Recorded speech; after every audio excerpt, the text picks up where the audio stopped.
get up there. Thank you. Good morning again, everybody. Welcome to our third session in our series on mass incarceration and criminal justice reform with the speaker from the Public Defender's Office, Amy Thompson, for joining us to tell a little about the really large amount of work that they do and issues they encounter and how they work within the system and how they may be trying to fix it as they go along. And so we're very happy to have her with us today. Thank you. Thank you. I want to thank you for inviting us to this lecture series. It's very important that everybody in the community takes some kind of ownership of their criminal court system and really understand that the participatory nature of that system is what will help us to reform it. So I want to thank you for being here, especially on a hot day. My name is Amy Thompson, and I am a Cook County Assistant Public Defender. I have worked with the Public Defender's Office for 26 years. Right after law school, I graduated and went to work at the Cook County Public Defender's Office. And I worked there through the court system for 24 years. Right now, I'm the Deputy of Trial Support, so I'm in a more administrative role. But as a public defender, I worked from every level of the court system. I worked in traffic, in juvenile court, both abuse, neglect, and delinquency, and I worked in suburban courts. And the last 14 years of my practice, I worked in the homicide task force, which meant that I represented people charged with murder for 14 years. So that's just a history of my work so that you understand when I talk, it's basically my opinion about the system that you're going to hear. I'm not going to give you a lot of facts, stats, because that's not my experience with the criminal court system. My experience is representing people one-on-one. So the topic that was given to us was the system and how it works and the barriers to reducing incarceration. And so what I'd like to do is take you through what happens to a criminal defendant in the system, from beginning of the system to the end. If you have any questions at any time while I'm talking, please feel free to raise your hand and I will do my best to answer those. In the criminal justice system in Cook County, in general, the first place you come in contact with that system, if you're a defendant, is by the arrest. And the arrest in general happens on the streets in the neighborhoods where our clients live. And those neighborhoods, which are infamous across the county, are also very well known to the Chicago Police Department. And they're known to the Chicago Police Department in categories. And so every police agency in Chicago is organized around 3 areas: the South, the Central, and the North. And within those, there's 25 districts. Police officers in Chicago work from uniformed officers through TAC officers, who are tactical officers who have special assignments, and then detectives. Each level has a different responsibility. But none of them are based in the communities that they police. All of them are in district houses that are separated from the main areas of the neighborhoods that they work in. And so they categorize the neighborhoods where they are working as 3 separate things just in general. One, they call them high crime areas. Second, they call them open air drug markets. And third, they call them gang territory. The reason that this is important is because when the Chicago police look at communities in that way, they aren't differentiating between the people who commit those crimes, for which they have a responsibility to protect others, or the other people living in those areas who are in fact the victims of those crimes. So it is very, very common for the Chicago Police Department to do what is called a name check. which means that when they are employed in the areas that they consider high crime, it's very common for them to stop any young person and ask for them for their identification, take a picture, and create a history of a person who has no contact whatsoever with the criminal justice system. But because this is a common behavioral tactic of the police, it's very easy to understand why the people that live in those neighborhoods don't have a lot of trust with the police department. They are constantly surveyed. And because of that, and because the relationship is one of surveillance and protection rather than of community and sharing, it creates a constant conflict that isn't necessarily the result of just policing. It's the way that we police. There are a lot of efforts across the country to get community policing into the areas. And what that means is, if the police are involved in the community, if they know the people in the neighborhood, if they know the woman that's on the street who's part of the crime watch by name, and if they know the relationship that the young people have to her, then they can help to support the good things in the neighborhood. They can know the people instead of just a name and a picture, and they can recognize the good potential that a lot of the people in these neighborhoods have. But because they are of a mindset, and I am not criticizing each individual police officer, I think that they take their jobs very seriously to protect people, and that they are in an area of work that creates a very hostile circumstance where they feel a threat. But that would also be solved by some community policing, by actually placing police in the neighborhoods in which they work, and have them have some responsibility to get to know the people that they police on a real level, rather than just by name, address, and picture. So after the arrest, it's very common for somebody to be taken into a police district. And when they're taken into the police district, there are categories that the police put people in. It can be an on-view arrest, which means I see the police and the police see some behavior that they think is criminal. For instance, what they assume is a hand-to-hand drug transaction. Yes? I'm sorry. What is the legal basis that entitles a policeman in the neighborhood to take my picture if they think I'm... Is it just the thought that I'm potentially... There actually is no legal basis for them to do so. However, unless the person knows that they can object, it's considered to be voluntary. And so there's nothing that you can challenge it in court unless there's actually a harm. So I'm 17 years old. Right. And the police come up and I say, you can't do this, it's illegal. What happens? A confrontation? It often can lead to a confrontation, or it can escalate to something called resisting arrest, even though there is no arrest. But what happens is you're completely powerless there, right? So the police can take you in, just prospectively. And the only harm that's ever cured is if you are eventually charged. And if you are eventually charged, there's only harm cured if some evidence was discovered from that arrest. So if I took you into the police station, if I let you go even a day later, even if I kept you overnight, your only recourse would be a civil lawsuit, which would be almost impossible for you to file. Okay, because there's literally no proof of what I was acting like on the street and what the police saw. And unless I've got something in my pocket saying stolen from Jewel, with a timestamp on it, there's... That's correct. But I've got this down in my record. I've got suspicion.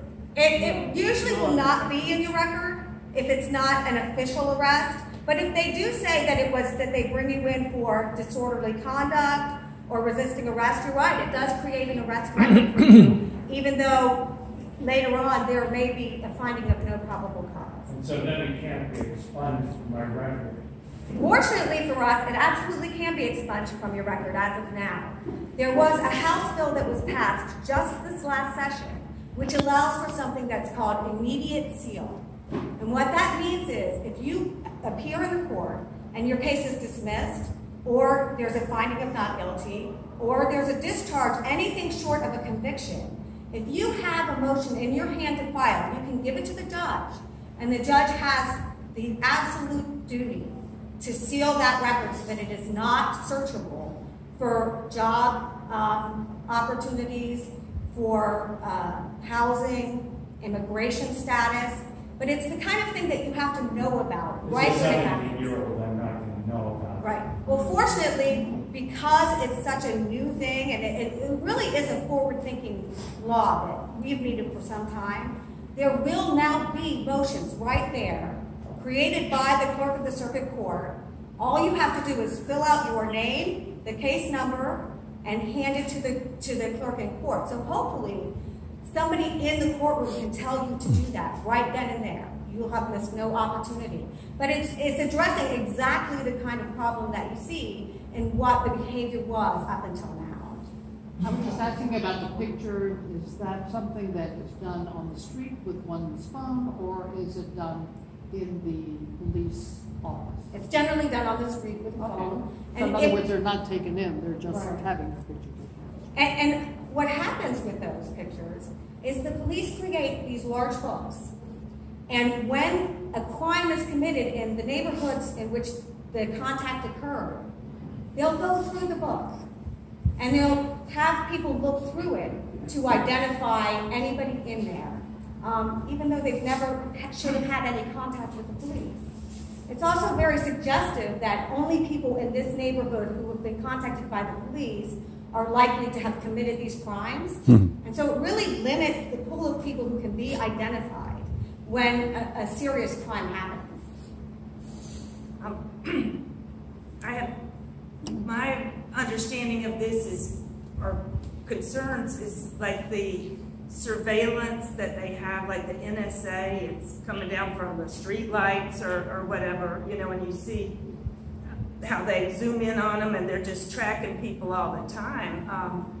That's one kind of surveillance that's really scary. The other is that ComStat system or whatever it was that they came in and visited everybody who was going to be a victim of a crime or was going to be a perpetrator of a crime. That seemed to label that list they came up with of these people. And they go and talk to them, which seems like it's going to set them up. Also, I was on a grand jury for the drugs, and the police said, you know, let's get these little small petty guys. We'll bring them in and we'll set them up to tell on the big drug lords. But looking back on it, that whole system, I think, is violating the individual rights. So 3 concerns, I guess. Right, and I'm going to talk about the grand jury system in a little while.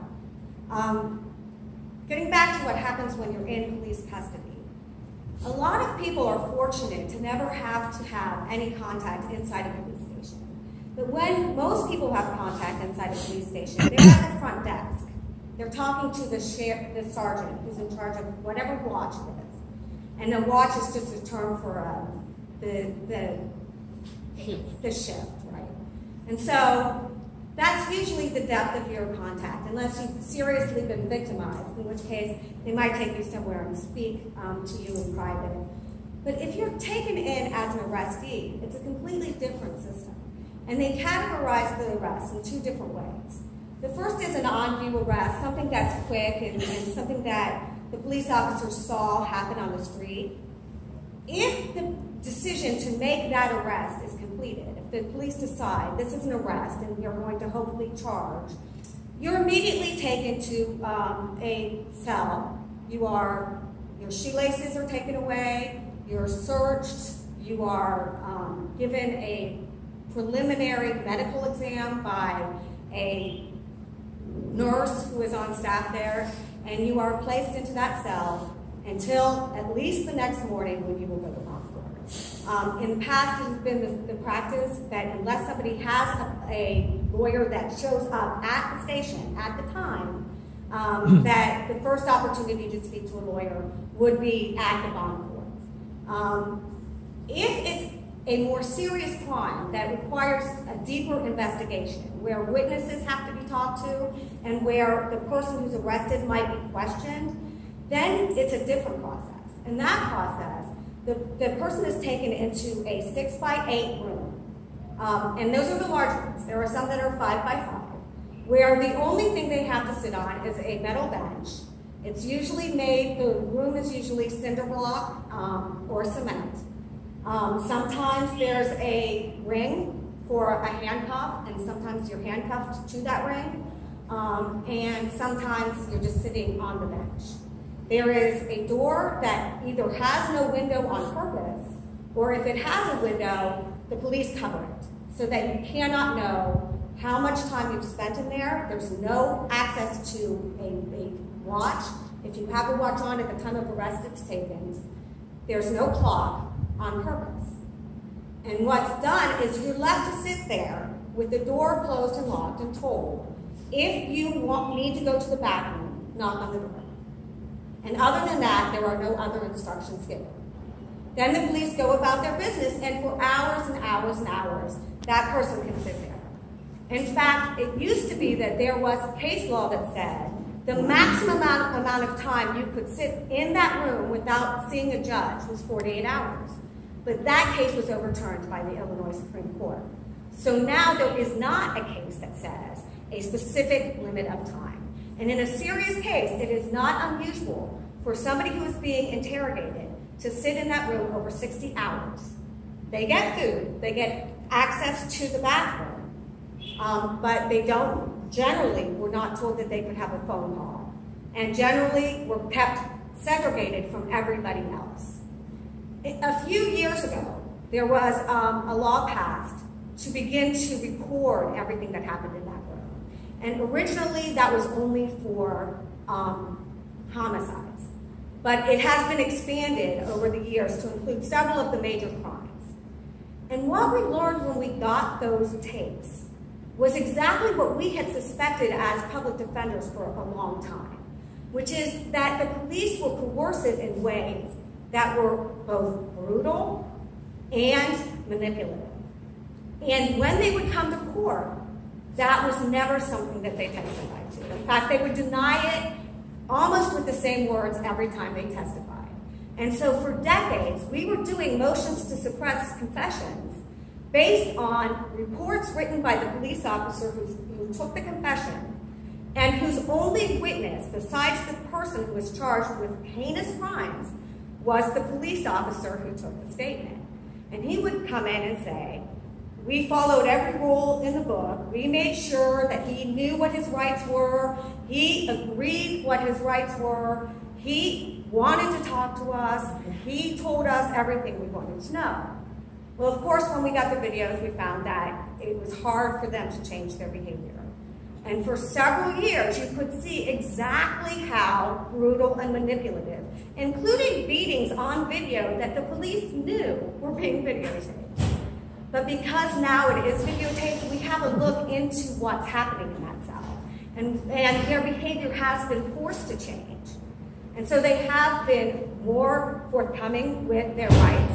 They have been more open to answering the questions of the accused. And because of that, what used to be a court system that worked on major cases, in almost 90% of our cases had confessions.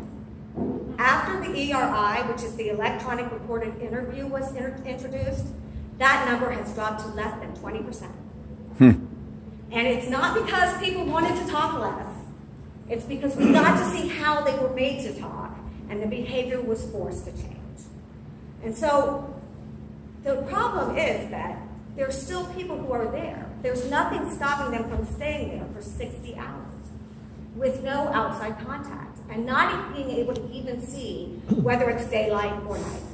And so when you're in that kind of a system where the only thing you have is a metal bench, even though sometimes our clients do sleep, it's not obviously restful sleep. It's something where in your mind, even were you completely innocent, you would be going over all of the things you've done, all of the contacts you've had that make the police believe that you're the person who belongs in that cell. Going back to my 17-year-old, my parents, friends say, we think the police have it. Would my parents be able to come to the station? Now they can, and that's one of the, I brought along some things that I would like all of you to take a few of these. And what these are is, because of a new program that Amy Campanelli, Kim Fox, Judge Evans, who is the Chief Judge of Cook County, they've all come to an understanding that police station representation is crucial to protect the rights of our clients.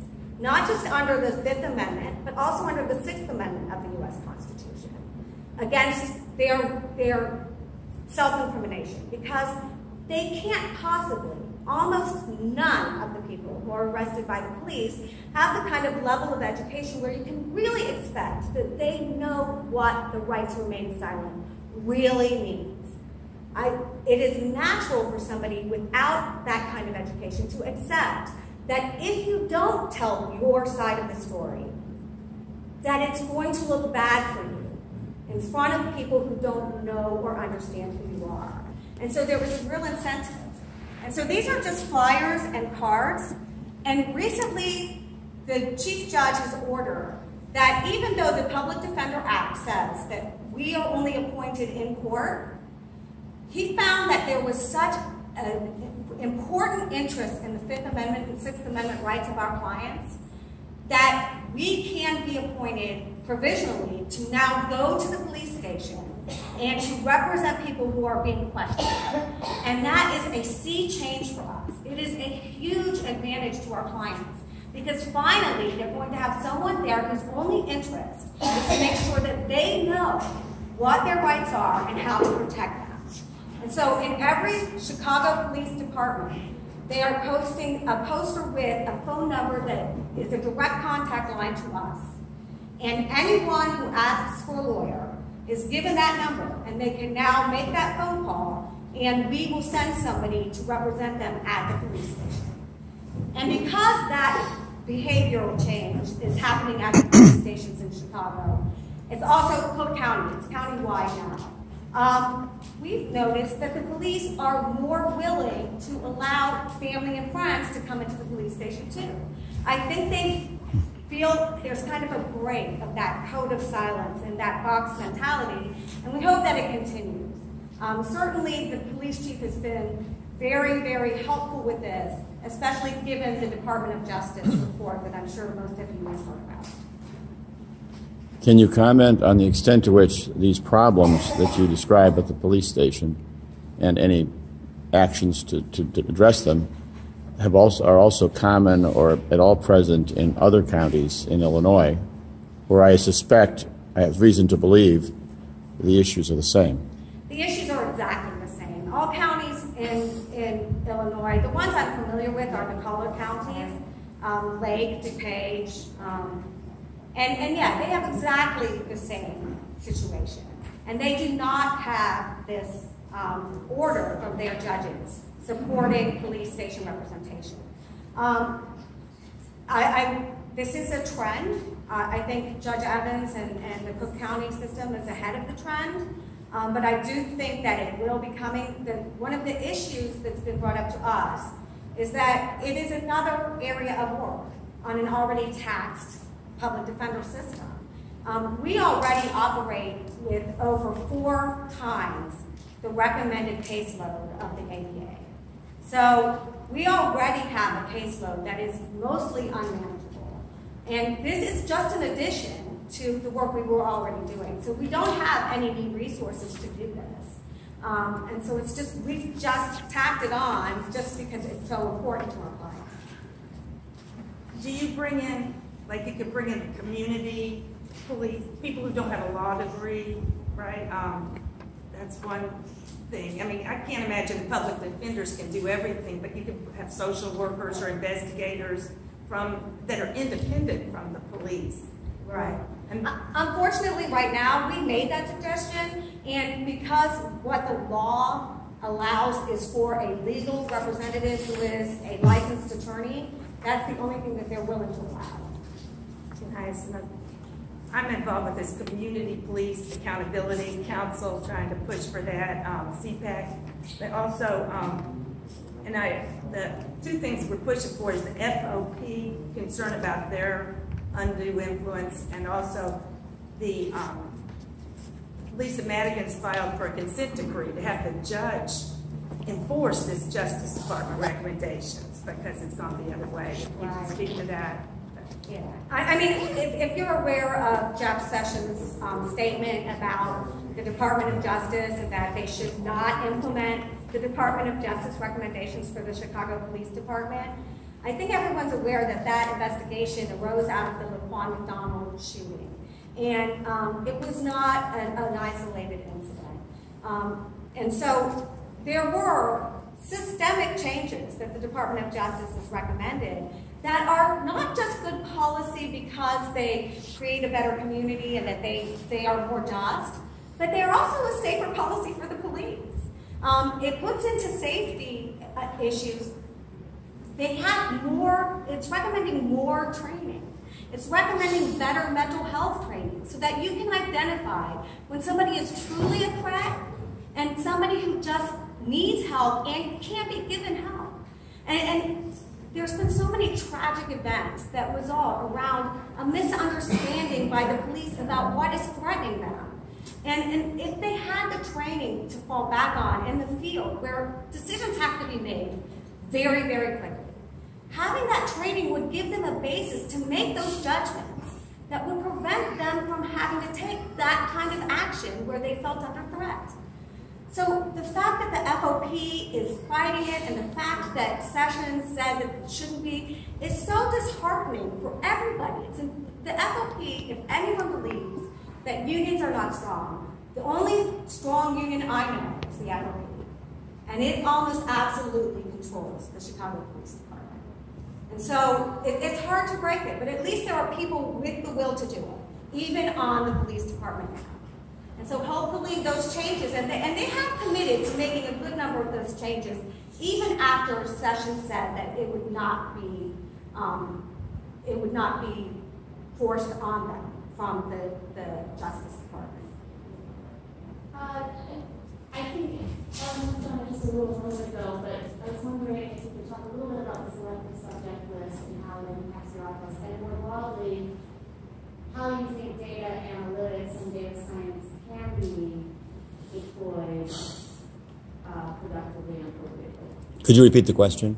Yeah, the question was, what do we think about the selective subject list, which is kind of a minority report list, right? The exact model of minority report that we predict behavior to be antisocial. And so we survey somebody at a higher, more intense rate than the other people around them because we've made a judgment about their behavior and their socialization.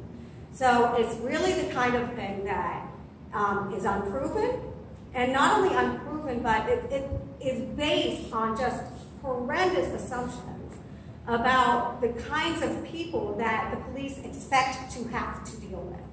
And it really sets in motion a trajectory for people to be a suspect, uncharged maybe forever. And so, and really there's not a lot of science behind any of it, but there's certainly none in the list that they've created.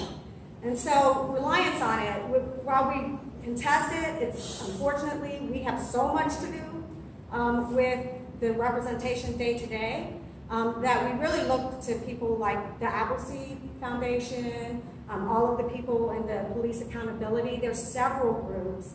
One of the people in our office, Harold Winston, is in charge of a coalition to work with people who want police accountability. He's really worked with Lori Lightfoot, if you know her. She is in charge of a lot of the efforts to work forward with police accountability. And hopefully COPA will be a good change. And COPA is the new agency. Again, it's about the third recent agency to investigate police misconduct. because each and every agency before unfounded almost every report and reported directly to the FOP. So I guess the second part of my question is how can data analytics be used appropriately in criminal defense and in police monitoring? I work with a group at the University of Chicago that is looking also at how police officers can be identified earlier on for being at risk of perpetrating police brutality, right? So are you working with the invisible I work with their labs, and so they are working with invisibility. So the question for me is, where can data analytics be productive and safe to individuals and helpful to society? I haven't looked as deeply as I should to give you a really informed answer on that. But I will tell you that having looked at the Invisibility Project, which is, just to be clear, the Invisibility Project is an agency in and around Chicago that collects all reports of misconduct by the police, keeps a running number of the reports that are made to each police officer, and creates a bank of information that shows behavioral trends in police officers, reports of the same type against these police officers.